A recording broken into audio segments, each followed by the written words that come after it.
Hello friends. Narayan और उसकी पत्नी सरस्वती दोनों महाराजगंज से दिल्ली में आकर मजदूरी करते थे। दोनों ही एक फैक्ट्री में ठेकेदार के माध्यम से नौकरी करते थे। यमुना किनारे के खादर में बहुत सी झुग्गियां थी जिनमें ये दोनों रहते थे। वहां एक छोटी सी झोपड़ी किराए पर ले रखी थी। खाली जमीनों पर अवैध झुग्गियां बसाकर किराए पर देना एक अवैध परंतु संगठित व्यवसाय था भारत में, जिसमें बाहुबली और माफिया घुसे हुए थे। 3 वर्ष की एक बिटिया थी दोनों की, और सरस्वती 3 माह की गर्भवती भी थी। सरस्वती के नाम का अपभ्रंश अब सरस्वती हो गया था और नारायण को सब नारायण बोलते थे। कोरोना महामारी में भारत में दस्तक दे दी थी। नारायण और सरस्वती जैसे मजदूरों को कोरोना भी कुछ है ये पता तब चला जब लॉकडाउन के कारण दिल्ली के बाजार पूर्णतया बंद हो गए। फैक्ट्री मालिक, जो कभी इन मजदूरों से सीधे कोई संपर्क नहीं करता था, उसने इन्हें खुद तनख्वाह और कुछ अतिरिक्त पैसा दिया और बोल दिया था कि लॉकडाउन खुलने पर बुलवा लूंगा। दोनों अपने झोपड़े में रहते थे। गर्मी भी अब परवान पर थी। इनके हाथ में पैसा तो था, पर बाजार बंद होने के कारण कुछ मिल नहीं पा रहा था। जैसे तैसे करके कोई दुकान खुली मिल जाती तो उससे ही कुछ राशन ले लेते थे, वो भी महंगी दरों पर मिल रहा था। लेकिन ये लॉकडाउन की खामोशी कुछ ज्यादा ही भयावह होती जा रही थी। पुलिस जहां भीड़ देखती वही खदेड़ देती। पूरी दुनिया मुंह लपेटे घूम रही थी। बहुत सारे मजदूर अपने घरों की तरफ चल दिए थे, लेकिन ये दोनों रुके हुए थे। इनकी कॉलोनी में भी लोग आते थे। इनको मास्क और बिस्कुट बांटकर फोटो खिंचवाकर चले जाते थे। अफवाहों का दौर गर्म था। लोगों में तरह तरह की चर्चा थी कि हवा से भी फैल रही है ये बीमारी। तो अब लगभग सभी अपने घरों की ओर चल दिए थे। कोई मौत को निश्चित मानकर अपने परिवार के पास जाने को आतुर था, तो कोई काम धंधा ना होने की मजबूरी में। सरस्वती अपनी छोटी बच्ची और अपने गर्भ के कारण हिम्मत नहीं जुटा पा रही थी। सरस्वती ने बिटिया को सुला दिया था और एक प्लास्टिक के टुकड़े से उसकी हवा कर रही थी। नारायण आया और एक पैकेट बिस्किट का सरस्वती को दे दिया। सरस्वती ने मुस्कुराकर अभिवादन किया। नारायण ने गंभीरता से कहा, सरस्वती, वो ठेकेदार कहवन की गाड़ी जा रहन फैजाबाद तक। सरस्वती की आंखों में चमक थी। क्या सच? तो चलो। नारायण ने निराशा के साथ कहा, वो गाड़ी वाला वो दोनों का 5,000 रुपया मांग रहल। सरस्वती को झटका सा लगा। 5,000? इतना का है? कोनो कोई जहाज में ले जाएगा? नारायण बोला, सब गाड़ियां बंद है, कर्फ्यू लगा है। पैदल चलने पर भी पुलिस डंडा मार रही है। सरस्वती ने कुछ सोचने के बाद कहा, इतने पैसे तो दे ही देंगे, यहाँ भी कब तक रहेंगे? राशन महंगा भी मिलना मुश्किल हो रहा है। वो खाना बांटने वाले भी कभी आते हैं और कभी नहीं। जब आते हैं तब भी फोटो ज्यादा खींचते हैं। सरस्वती ने नारायण के हाथ पर हाथ रखकर कहा, एक बार गांव पहुंच जाए तो कम से कम अपने परिवार से तो मिल लेंगे। सरस्वती की इस बात से नारायण भावुक हो गया। उसने बिटिया के सर पर हाथ फेरते हुए कहा, सच बोल रहे हैं कि ये बीमारी नहीं छोड़ेगी। जब मरना ही है तो अपने गांव में मरेंगे। पता नहीं यहाँ तो अग्नि भी नसीब होगी या नहीं। सरस्वती ने भी निराशा से कहा, वो जर्मन बता रहा था कि मुर्दों को कंधे देने को भी कोई तैयार नहीं है, सड़ रहे हैं मुर्दे। नारायण ने कुछ देर चिंतन किया और फिर निर्णायक शैली में बोला, सामान बांध, अब गांव में ही जाएंगे। ठेकेदार इन सबसे पैसे ले रहा था, लेकिन फिर भी उसका अंदाज ऐसा था जैसे कि इन पर एहसान कर रहा है। वो ही इन्हें ज्यादा कमाई के सपने दिखाकर दिल्ली लाया था। उसका व्यापार यही था, पूर्वी उत्तर प्रदेश से मजदूरों को लाकर यहाँ की फैक्ट्रियों में उनसे काम करवाना।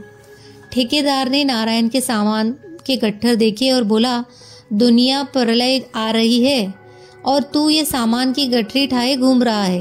अब तो लालच छोड़ दे नारायण, बस राम नाम भज। अब शुक्र है ये ले जाने को तैयार हो गए, नहीं तो सड़कों पर झांकने भी नहीं दे रही पुलिस। नारायण ने ध्यान नहीं दिया और ट्रक में चढ़ गया। अपने सामान की गठरी भी उसने ट्रक में ही लाद दी। ट्रक वाले से गोरखपुर तक छोड़ने की बात तय हुई थी और उसने पैसे पहले ही ले लिए थे। ट्रक में नारायण के अलावा 15 या 20 लोग और भी थे जिन्हें उस क्षेत्र में ही जाना था। ट्रक ड्राइवर ठेकेदार से बोला, मथुरा का ले जाऊंगा, वहाँ चेकिंग से बच जाएंगे। आगे का रास्ता आगे देखेंगे, नहीं तो टुंडला, मैनपुरी, कन्नौज को होते हुए चलेंगे। ठेकेदार ने ट्रक में चढ़ते हुए कहा, भैया तुम बताए दिए है कितने कितने उतारनो सबन ने, अब जो सही लगे करो, जो जाने वो ताने, हम तय कछु ना कहो। सभी को बेहद सुकून महसूस हो रहा था, ये सोचकर कि चलो अब अपने गांव पहुंच जाएंगे। मजदूरों में से ही एक मजदूर ने ट्रक चलते ही महादेव के नाम का उद्घोष किया, बाकी ने भी साथ दिया। एक मजदूर ने तंबाकू हथेली पर निकाला और उसमें से कुछ खराब तुनके और पत्ती बीनने लगा। तभी नारायण ने आत्मीयता से कहा, थोड़ा सा बढ़ाए लो भैया। उस मजदूर ने मुस्कुराहट से नारायण को प्रत्युत्तर दिया। फिर और भी लोगों ने उसकी तरफ याचना भरी दृष्टि से देखा तो उसने 8 से 10 लोगों को तंबाकू हथेली पर निकाल दिया और अपनी मस्ती में तंबाकू और चूने को सधे हुए हाथों से मिश्रण बनाकर रगड़ते हुए गुनगुनाने लगा, रउआ बिना के पूजी बिरही है, दर्द कैसा है।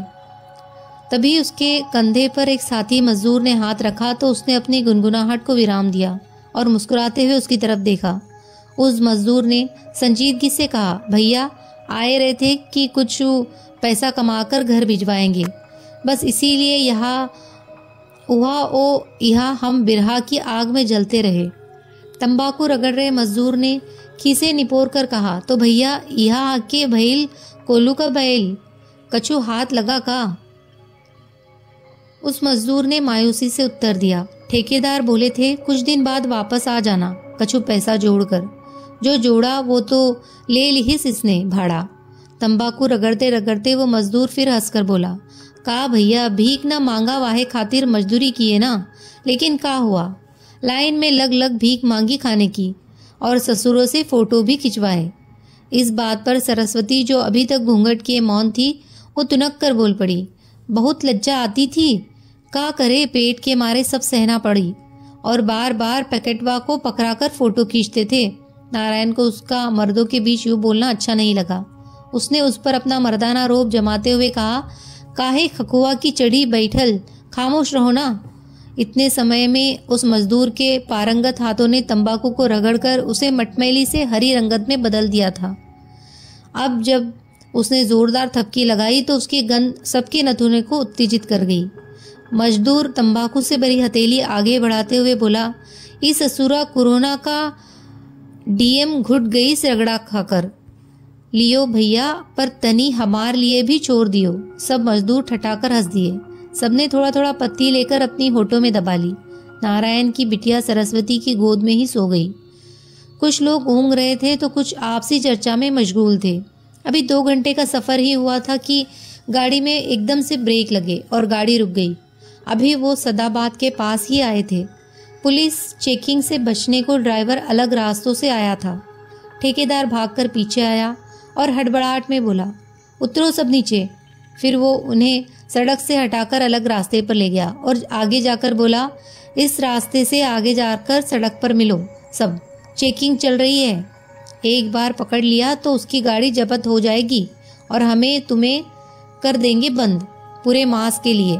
मजदूरों के चेहरे पर अब परेशानी साफ दिखने लगी। उन्होंने पैसे सारे दे दिए थे। एक मजदूर बोला, अरे ठेकेदार साहब, पुलिस से कुछ कह सुनकर देख लो ना। ठेकेदार ने माथे पे सिलवट डालते हुए कहा, इतनी बुद्धि तो मुझे भी दी है भगवान ने।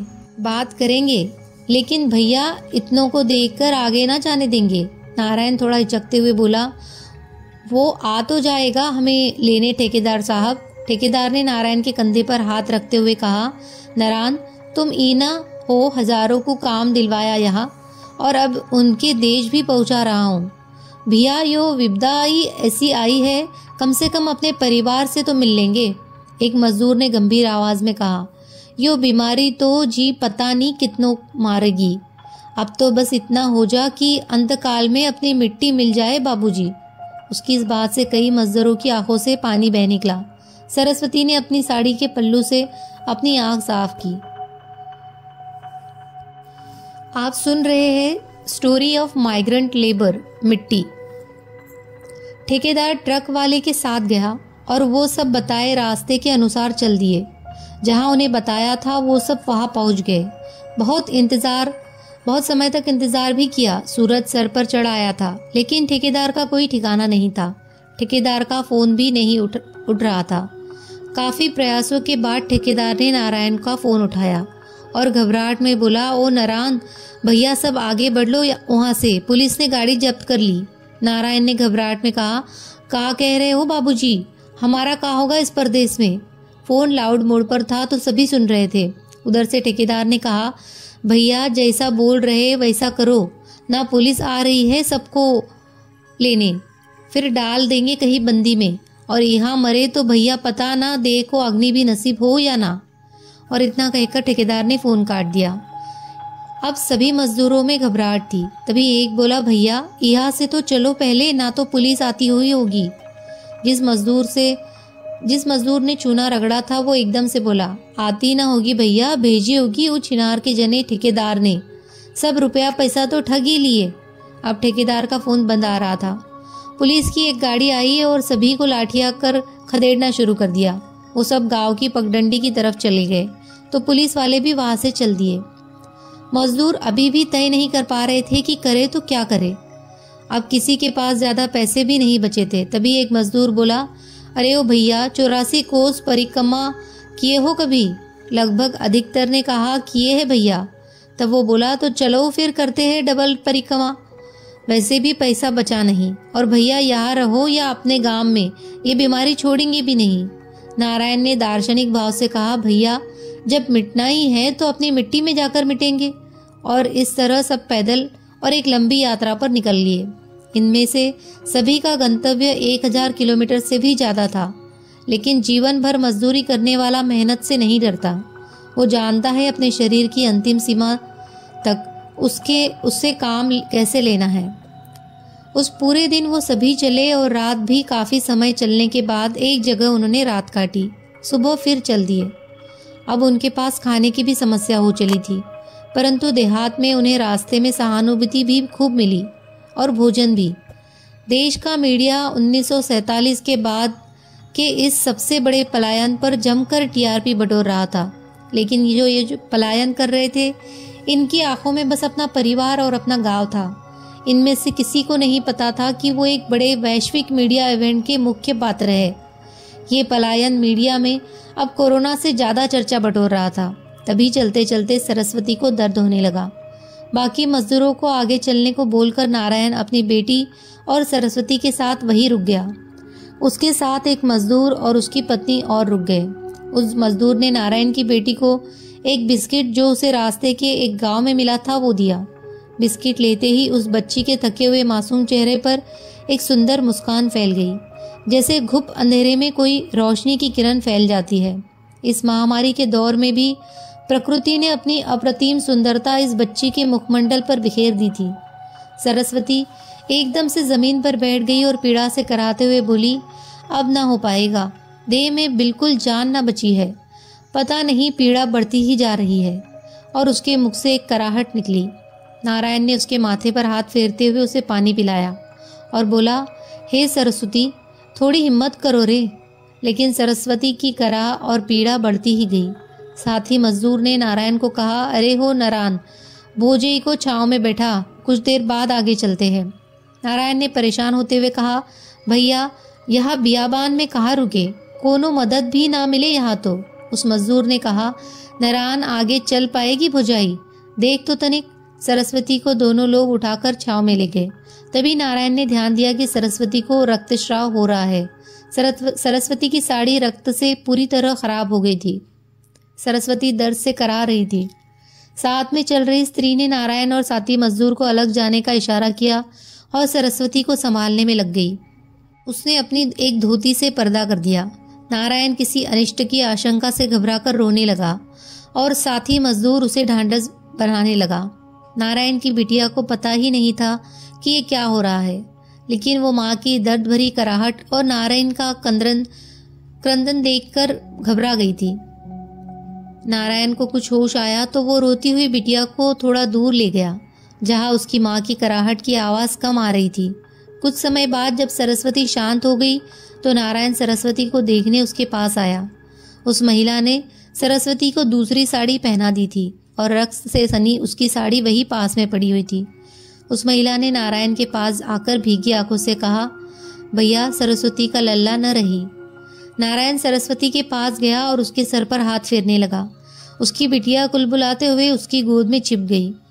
दर्द से अब राहत थी, लेकिन हृदय में उसके आजन में बच्चे के यूं काल का ग्रास बन जाने के घाव थे। ये मानसिक पीड़ा उस दैहिक दर्द से भी ज्यादा थी। अपनी बेटी के कोमल हाथों के स्पर्श से सरस्वती के चेहरे पर एक शांति का भाव आ गया। सरस्वती ने रोते हुए नारायण से कहा, देखिए ना, हमारे लल्ला ने तो अभी दुनिया देखी भी नहीं थी और लील गई ये महामारी उसे। नारायण ने उसे अपने अंक में लेते हुए कहा, रो मत सरस्वती, बिटिया घबरा जाई, भगवान सब सही करेगा। सरस्वती ने भगवान को कोसते हुए कहा, हम मजदूरों का कोई भगवान नहीं, कहीं नहीं जाना मुझे, बस अब तो यही मर जाऊंगी अपने लल्ला के साथ ही। और सरस्वती हिड़की देकर रोने लगी। नारायण ने कहा, ना सरस्वती ना, ऐसी बात ना कर, जी को तनी मजबूत कर, यहाँ परदेश में ना मरेंगे, मरना है तो अपने गांव में जाकर ही मरेंगे, अपनों के साथ। सरस्वती ने अपनी हिचकी को रोकते हुए कहा, ये भी तो अपना ही था, जिन बच्चों की खातिर इतना दूर आए, मेहनत मजूरी करे खातिर, वो ही ना रहे तो काहे लाने गाँव जाए। नारायण ने तब उसके सर पर हाथ फेरते हुए कहा, अपनी मिट्टी की खातिर सरस्वती, जिस मिट्टी से पैदा भये उस मिट्टी में ही मिलेंगे, यो हमारी धरती ना सरस्वती, चलना तो पड़ेगा। नारायण की बात सुनकर से सरस्वती अतीत की यादों में पहुंच गई, जब वो पहली बार गोने के बाद मायके से चली थी। तो माँ ने रोते हुए विदा करते समय कहा था, यहाँ से तेरी विदाई हो गई बिटिया, अब अंतिम विदाई ससुराल से ही हो बस। सरस्वती को याद आया कि जब वो गांव में आई थी नई नवेली दुल्हन बनकर, तो बस परिवार और कुटुंब ही नहीं, पूरे मोहल्ले में उल्लास का माहौल था। वो हर व्यक्ति की बहू, बेटी या भौजाई बनकर आई थी। मर्यादाओं का बड़ा भार उसके कंधों पर था। चूल्हे को लीपते समय उठने वाली जो वो सौंधी खुशबू उसके नथुनों में भर गई, उसके ससुराल की हवाओं की खुशबू और वहाँ की मिट्टी की खुशबू ने उसके मस्तिष्क और उसकी कल्पनाओं को महका दिया। सरस्वती के निस्तेज चेहरे पर एक तेज आ गया और जोश के साथ वो उठकर चल दी, अपनी मिट्टी के लिए, अपने गांव के लिए। लेखक सतीश भारद्वाज जी की ये रचना स्टोरी ऑफ माइग्रेंट लेबर मिट्टी उन्होंने समर्पित की है उस मजदूर वर्ग को जिसने 1947 के बाद भारत में सबसे बड़ा पलायन सहा। ये शब्द उन मजदूरों की पीड़ा और जिजीविषा की बानगी भर है। कोरोना महामारी के समय मजदूरों के पलायन में ऐसी अनेक करुणा भरी और साहस से परिपूर्ण घटनाओं का साक्षी ये समय रहेगा। मजदूर ने मेहनत करके शहर खड़े किए, इस देश को खड़ा किया, लेकिन भीख नहीं मांगी। जब समस्त विश्व कोरोना महामारी से सहम गया था, तब उस मजदूर ने उस जीवटता का परिचय दिया जो इतिहास के पन्नों पर उस मजदूर के अपनी मिट्टी से प्रेम की तरह ही अमिट छाप बन गई। ये कहानी आपको कैसी लगी, कमेंट में जरूर बताएं।